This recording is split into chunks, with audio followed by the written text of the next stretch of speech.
আসসালামু আলাইকুম। আপনারা সবাই কেমন আছেন? আশা করি ভালো আছেন। আলহামদুলিল্লাহ আমিও ভালো আছি। তো আজকে আমাদের বাংলাদেশে ঈদ, এটা আমি জানি, ঠিক আছে? যেহেতু আজকে আমাদের ঈদ হয়ে গেছে বাজে রাত্রে 12টা। তো আমাদের ঈদ শেষ, আপনাদের ঈদ শুরু হয়েছে, ঠিক আছে?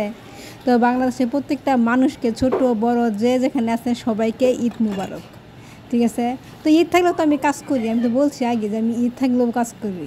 তো এগুলো রমজান মাসের জিনিস, যেহেতু খাওয়া দাওয়া তাদের শেষ, সব রমজান মাসের জিনিস সুকেসে তুলে ফেলতেছি। তো বিকেলবেলা আমি রাতে ধুয়ে রাখছিলাম, বিকেলে খালি তুলতেছি, তাই আপনাদের মাঝখানে একটু শেয়ার করলাম যে তারা রমজান মাসে সব কীভাবে খায় না খায় এটাই জিনিসগুলো, ঠিক আছে? এই কাপ কুপ সব তুলে ফেলছি, যেহেতু তাদের বাসায় মেহমান আসে অনেক, সেহেতু মনে করেন যে অনেক জিনিসপত্র হয়। তো গাড়ি দিয়ে যাইতেছি মহিলার মার বাসায়, ঠিক আছে?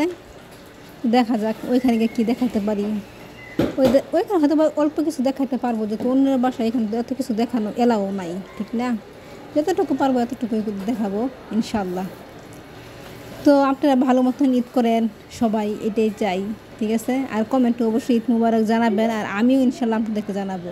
কেন আমি যতই সৌদি আরব ঈদ করি, বুঝছেন, বাস বাংলাদেশের ঈদটা আমার কাছে এত ভালো লাগে, মানে সেটা বলার বাহিরে। যেহেতু সেটা আমার দেশ, আমার ফ্যামিলি আমার সাথে থাকে, আমার সন্তান আমার সাথে থাকে, অবশ্যই তো আমার ভালো লাগে।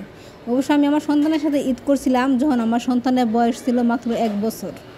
তা আলহামদুলিল্লাহ আমার বাচ্চার বয়স হচ্ছে 9 বছর, ঠিক আছে?